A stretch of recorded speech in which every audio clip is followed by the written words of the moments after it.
Terima kasih Majelis Hakim yang mulia. Saya sampaikan jazakumullahu khairal jaza atas dihadirkannya saya di majelis yang mulia ini. Langsung saja saya akan membacakan daripada eksepsi saya. Assalamualaikum warahmatullahi wabarakatuh. Waalaikumsalam. Bismillahirrahmanirrahim. Subhanallahil jabbaril qahhar. Walhamdulillahil ghaffari sattar. Wassalatu wassalamu ala nabiyil mukhtar wa ala alihi al-athhar wa ashabihi al-akhyar wa atba'ihi al-abrar. Nota keberatan atau eksepsi Al-Habib Muhammad Rizik bin Hashim Shihab atas dakwaan jaksa penuntut umum nomor perkara _2 PDM strip 011 _GKT tim _EKU _02 _2021 tentang kasus kerumunan Maulid Nabi Muhammad sallallahu alaihi wasallam di Petamburan. Majelis Hakim yang mulia, kepada segenap para pengacara saya yang tercinta dan seluruh jaksa penuntut umum yang terhormat, begitu juga seluruh pecinta keadilan. Sebelum saya menyampaikan bantahan dan sanggahan saya atas dakwaan jaksa penuntut umum, maka terlebih dahulu saya ingin mengingatkan diri saya dan seluruh yang hadir atau mengikuti sidang peradilan ini, ketahuilah bahwasanya salah satu nama Allah subhanahu wa ta'ala adalah Al-Adl, yang artinya Maha Adil. Allah subhanahu wa ta'ala yang Maha Adil memerintahkan segenap umat manusia untuk bersikap dan berbuat adil, serta selalu menegakkan keadilan sebagaimana termaktub dalam kitab suci Al-Quranul Karim. Pertama, surat ke-16, yaitu surat An-Nahl ayat 90. Allah berfirman, Innallaha ya'muru bil adli wal ihsan.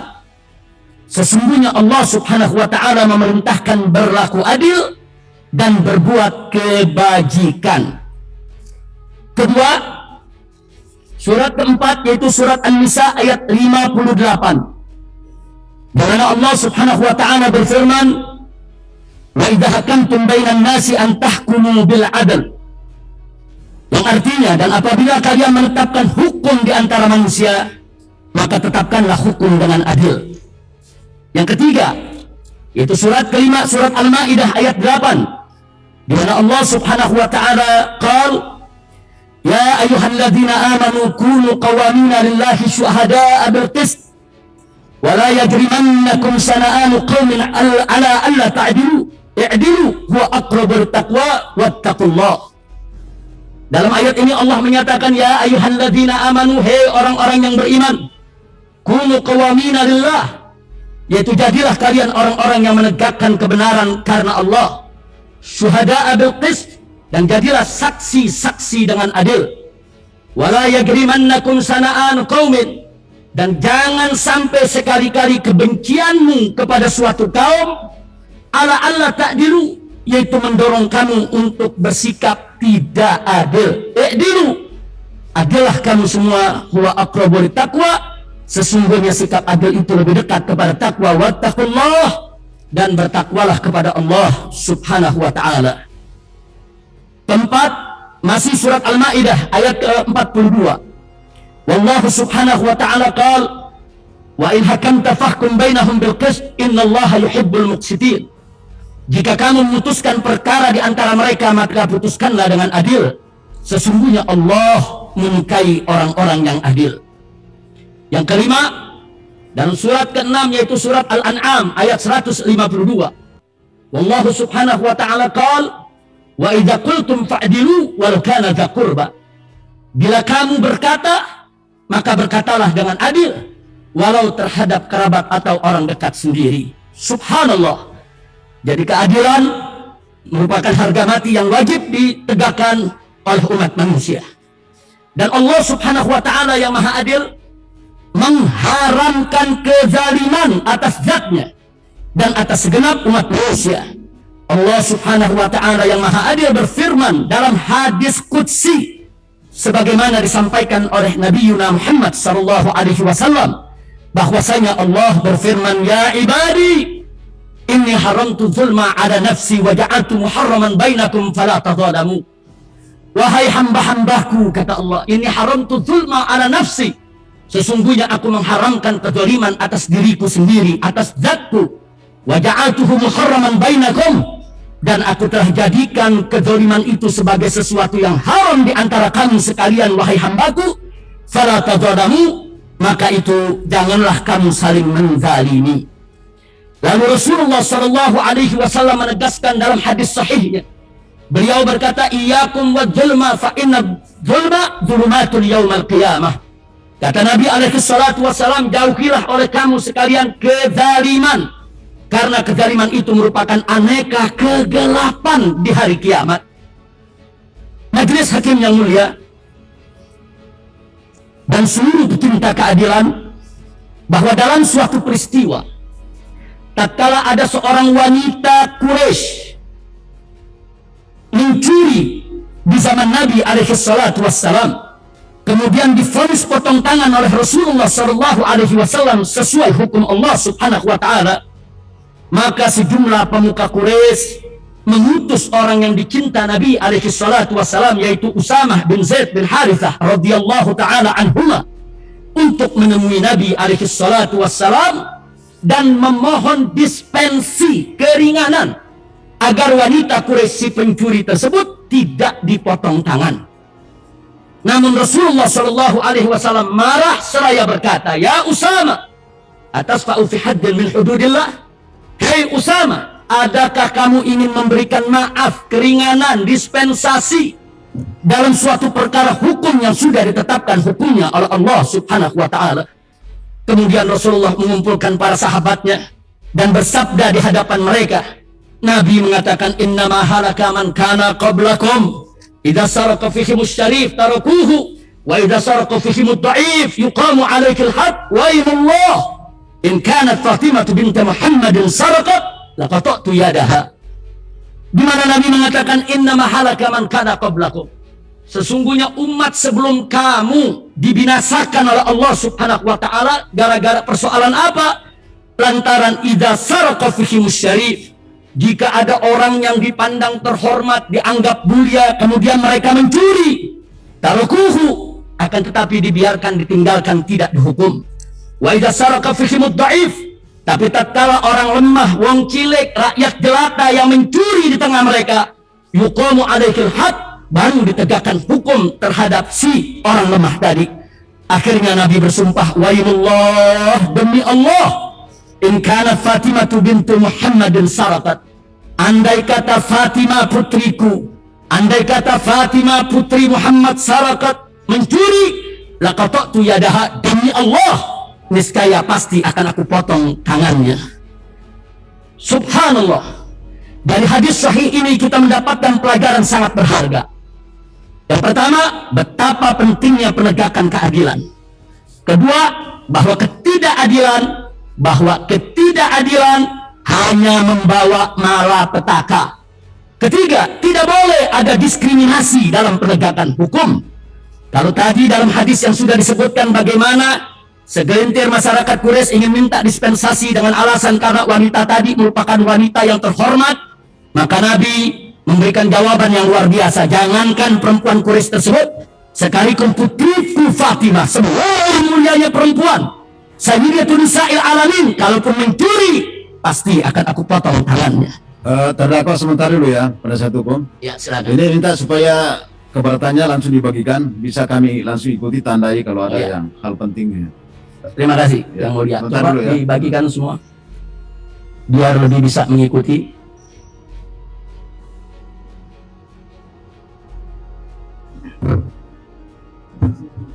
Ya, langsung. Penuntut umum juga.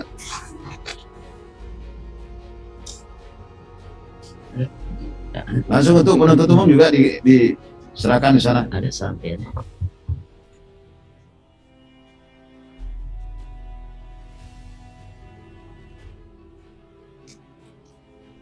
Petamburan ya. Coba lihat uang. Petamburan. Ya. Ya, sesuai.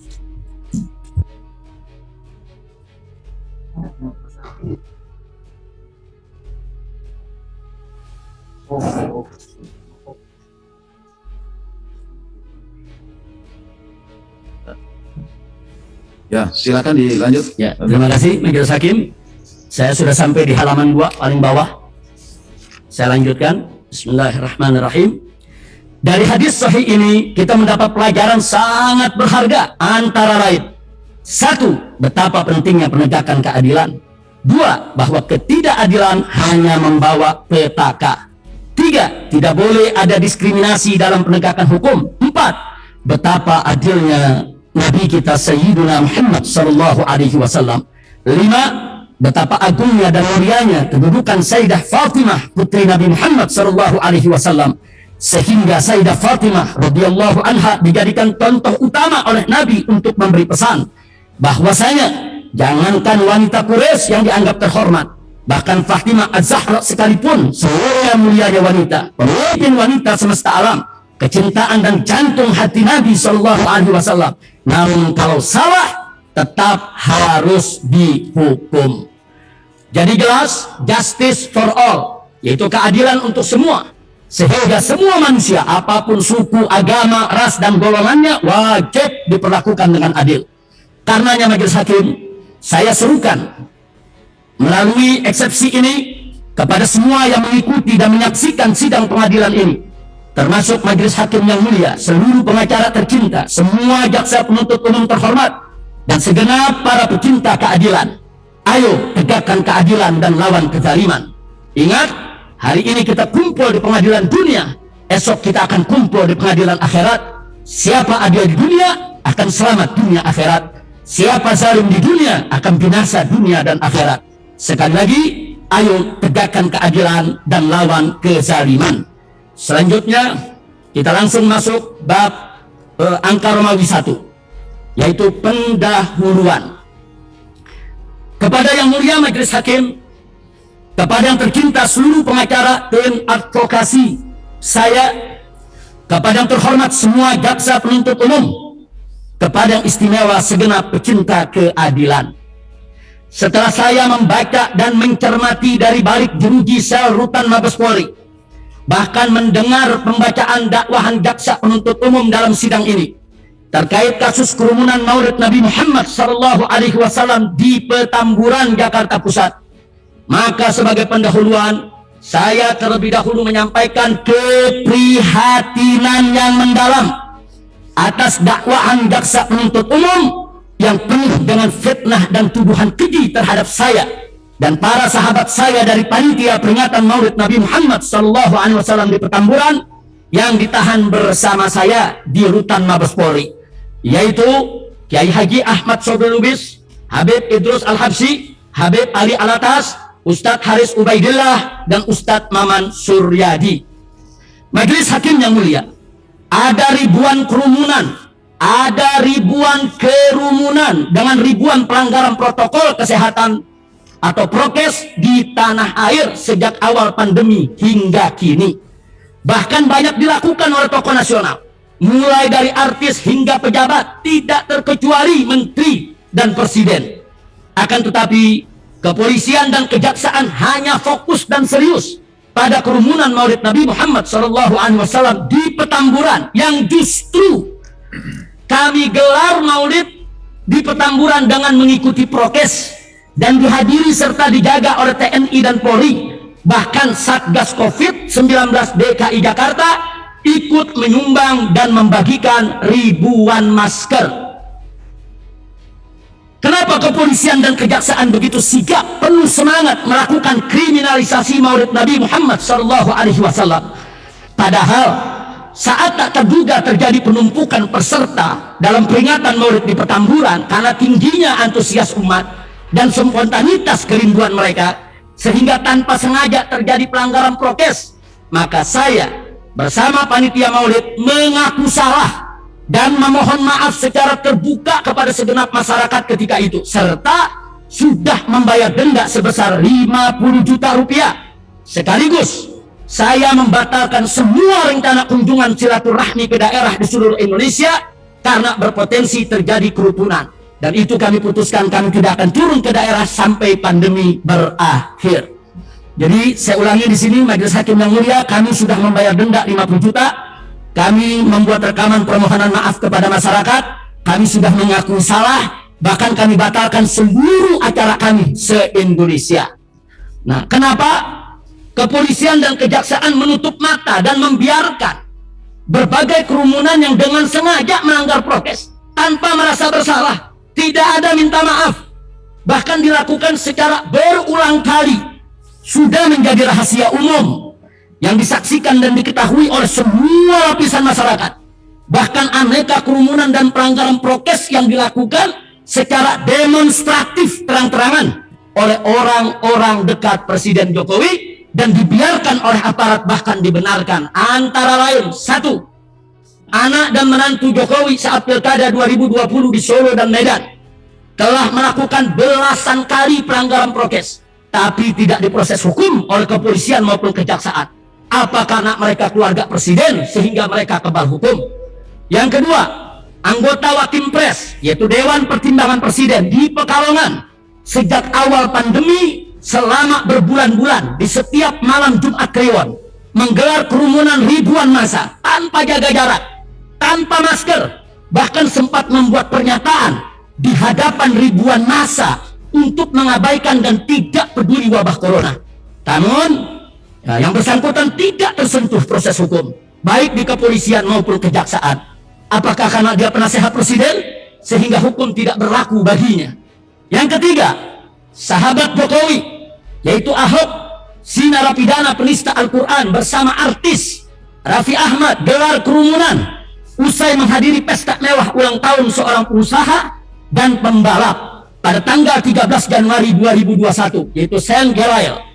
Kerumunan Ahok CS ini penyelidikannya dihentikan oleh kepolisian dan kejaksaan pun tidak peduli. Kenapa? Apa karena mereka teman presiden sehingga tidak boleh diproses hukum? Yang keempat, acara kongres luar biasa KLB Partai Demokrat yang digelar secara ilegal oleh Kepala Kantor Staf Presiden Muldoko, yang nyata-nyata membuat kerumunan dengan langgar prokes, bahkan telah menyebabkan terjadinya bentrok fisik sehingga mengganggu ketertiban umum dan mengganggu keamanan di Deli Serdang, Sumatera Utara pada tanggal 5 Maret 2021. Ternyata lagi-lagi dibiarkan oleh kepolisian maupun kejaksaan. Apa karena gembong pelakunya orang istana presiden sehingga super kebal hukum? Yang kelima, dan ini yang paling fenomenal, sekali lagi saya nyatakan ini paling fenomenal, pada tanggal 23 Februari 2021 Presiden Jokowi menggelar kerumunan ribuan massa tanpa prokes, bahkan lempar bingkisan yang sudah direncanakan dan disiapkan sebelumnya di Maumere, Nusa Tenggara Timur.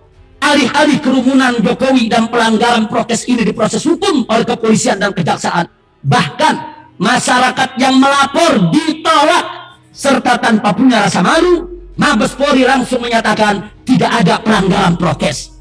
Kenapa? Apa karena pelakunya adalah seorang presiden sehingga boleh suka-suka langgar hukum secara terang-terangan yang disaksikan jutaan rakyat melalui media massa maupun media cetak maupun media elektronik? Jadi jelas bahwa proses hukum ini yang ingin saya garis bawahi. Jadi jelas bahwa proses hukum terhadap peringatan Maulid Nabi Muhammad SAW di Petamburan adalah bentuk diskriminasi hukum yang dilarang oleh konstitusi dan perundang-undangan Negara Kesatuan Republik Indonesia yang berdasarkan Pancasila dan Undang-Undang Dasar 1945. Semoga majelis hakim yang mulia di sini bisa menegakkan keadilan tanpa adanya diskriminasi hukum. Yang dua Romawi, kriminalisasi Maulid Nabi Muhammad Sallallahu Alaihi Wasallam. Pada tanggal 10 November 2020, saya dan keluarga tiba di Bandara Soekarno-Hatta, Cengkareng. Di pintu pesawat, paspor kami dan surat bebas COVID dari otoritas Saudi diambil oleh salah seorang petugas bandara untuk diurus keimigrasian. Namun kami tidak bisa mengikuti petugas tersebut karena dari depan pintu pesawat sudah penuh dengan massa penjemput. Dan di dalam gedung bandara sudah penuh, dan di dalam gedung bandara yang kami lalui sudah dipadati ribuan massa. Sementara di luar gedung bandara sudah menunggu jutaan massa penjemput. Jadi sekali lagi saya sampaikan kepada majelis hakim yang mulia, depan pintu pesawat itu manusia sudah penuh, pegawai-pegawai daripada bandara sudah berkumpul sehingga terjadi kredit sulit untuk saya bergerak. Ini penting sekali untuk saya nyatakan karena ada dalam beberapa dakwaan jaksa yang menyatakan kalau di sana saya itu diperiksa dulu dan lain sebagainya. Saya lanjutkan. Akibatnya kami tidak bisa lagi bertemu dengan para petugas bandara. Sehingga kami tidak pernah mendapat penjelasan tentang pandemi dari pihak bandara, baik secara lisan maupun tulisan. Baru setelah 1 minggu, sepekan, sekitar tanggal 17 November 2020, pasca peringatan Maulid Nabi di Petamburan yang digelar tanggal 14 November 2020, paspor kami dikembalikan beserta surat dari pihak bandara terkait pandemi, diantar ke rumah kami surat tersebut. Sejak saat itulah kami baru mengetahui tentang keharusan isolasi selama 14 hari bagi siapa saja yang baru datang dari luar negeri. Nah, begitu kami dapat surat tersebut, langsung kami lakukan isolasi mandiri terhitung tanggal 17 November 2020. Bahkan khusus 2020 kami pun melakukan isolasi mandiri. Saya ulangi, terhitung tanggal 17 November 2020 kami pun sekeluarga melakukan isolasi mandiri di bawah bimbingan dan pengawasan tim medis dari tim Mercy. Bahkan khusus saya yang mengalami kelelahan yang teramat sangat, pada pekan berikutnya meminta perawatan khusus di Rumah Sakit Umi Bogor. Jadi dakwahan jaksa penuntut umum yang menyatakan bahwa 1. Saya diperiksa kesehatan di Bandara Cengkareng. 2. Saya mendapat penjelasan dari pimpinan bandara tentang COVID-19. 3. Saya diberitahu tentang kewajiban isolasi mandiri 14 hari. 4. Saya menolak isolasi mandiri 14 hari. 5. Saya malah sengaja menuju kerumunan bandara. 6. Saya tidak mengingatkan kerumunan tentang prokes. 7. Saya juga sengaja ikut ke kerumunan di sekitar rumah saya saat tiba dari bandara. 8. Saya tidak membubarkan kerumunan di rumah. 9. Saya tidak menyerahkan clearance kesehatan dari Bandara Cengkareng ke RT RW setempat. 10. Saya tidak melakukan isolasi mandiri di rumah. Semua dakwaan jaksa penuntut umum 10 poin yang saya sebutkan tadi di atas adalah bohong dan dusta, bahkan fitnah dan tuduhan keji. Sebab sebagaimana telah saya jelaskan di atas tentang kronologi singkat kedatangan saya di bandara, bahwa yang benar adalah 1. Saya tidak diperiksa kesehatan di Bandara Cengkareng. 2. Saya tidak mendapat penjelasan dari pimpinan bandara tentang COVID-19 atau dari petugas bandara tentang COVID-19. 3. Saya tidak diberitahu tentang kewajiban isolasi mandiri 14 hari. 4. Saya tidak pernah menolak isolasi mandiri 14 hari. Bahkan saya isolasi mandiri lebih dari 1 bulan semenjak tanggal 17 November setelah saya tahu harus isolasi. Nah, kemudian yang kelima, saya tidak pernah dengan sengaja menuju kerumunan bandara. Karena dari pintu pesawat sudah banyak orang. Dan di dalam gedung bandara sudah ada puluhan ribu orang. Sementara di luar gedung bandara sudah menunggu jutaan orang. Saya menuju kendaraan saya untuk pulang ke rumah, bukan menuju ke kerumunan sebagaimana difitnahkan oleh jaksa penuntut umum. 6. Justru sepanjang jalan saya terus mengingatkan massa agar patuhi prokes dan jaga diri serta buka jalan agar saya bisa lancar menuju ke rumah dan massa bisa bubar kembali ke rumah masing-masing. 7. Saya tidak pernah buat kerumunan di rumah. Justru sesampai di rumah sudah ada kerumunan massa begitu banyak sehingga saya sulit masuk ke rumah. 9. Saya justru di sini yang ke-8, justru saya yang membubarkan kerumunan di sekitar rumah saya dan saya minta semua pulang. Dari depan pintu rumah saya, dari atas mobil sebelum saya turun, saya minta massa bubar, silakan pulang, silakan pulang. Dan akhirnya saya masuk ke rumah, massa pun bubar. Yang kesembilan, saya baru dapat surat penjelasan COVID-19 dari bandara tanggal 17 November 2020. Sehingga saya langsung mengisolasi mandiri pada mulai tanggal tersebut. 10. Siapa bilang saya tidak isolasi mandiri 14 hari? Bahkan saya isolasi mandiri lebih dari 1 bulan di luar penjara. Dan begitu masuk penjara, justru saya diisolasi selama 1 bulan di dalam sel. Yang nggak boleh ketemu siapapun, digembok siang malam 24 jam, tidak boleh dibesuk oleh keluarga. Artinya hampir 2 bulan saya diisolasi.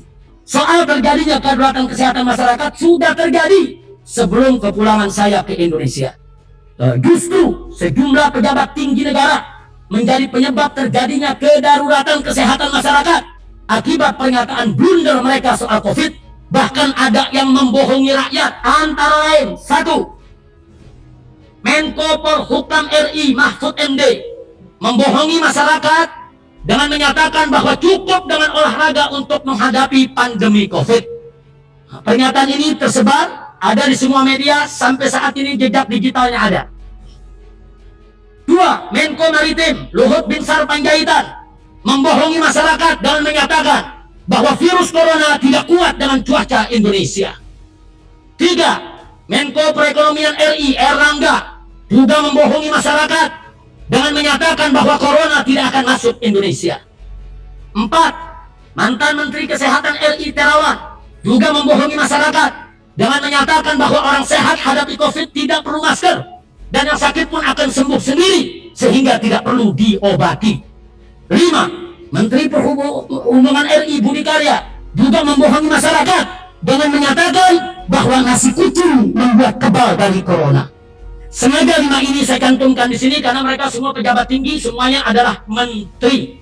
Selain itu, menurut lembaga LP3S masih ada 37 pernyataan blunder aparat tentang COVID yang menunjukkan ketidakseriusan mereka di awal pandemi untuk menghadapi atau menangani pandemi. Pertanyaannya, kenapa bukan mereka yang diproses dengan undang-undang ini? Kenapa bukan mereka yang diseret ke sidang pengadilan ini? Kenapa harus saya? Karena itu saya minta kepada Majelis Hakim yang mulia untuk bisa demi tegaknya hukum dan keadilan untuk membatalkan dakwaan ke-1 tersebut karena dakwaan ini terlalu mengada-ngada dan bersifat diskriminatif. B. Dakwaan kedua, pasal 14 ayat 1 Undang-Undang Nomor 4 Tahun 1984 tentang wabah penyakit menular. Dengan pasal ini, jaksa penuntut umum memfitnah saya telah dengan sengaja menghalangi pelaksanaan penanggulangan wabah sehingga terancam 1 tahun penjara. Bantahan dan sanggahan saya terhadap dakwaan kedua ini sama dengan bantahan dan sanggahan saya atas dakwaan ke-1. Dakwaan ketiga, pasal 216 ayat 1 KUHP. Dalam pasal ini, jaksa penuntut umum memfitnah saya melakukan perlawanan, yaitu melawan atau mencegah atau menghalang-halangi atau menggagalkan tugas pejabat yang bertugas mengawasi atau mengusut atau memeriksa perbuatan pidana sehingga terancam penjara 4 bulan 2 minggu. Sekali lagi, bantahan dan sanggahan saya terhadap dakwaan ketiga ini sama dengan bantahan dan sanggahan saya atas dakwaan ke-1 dan ke-2 karena memang saya tidak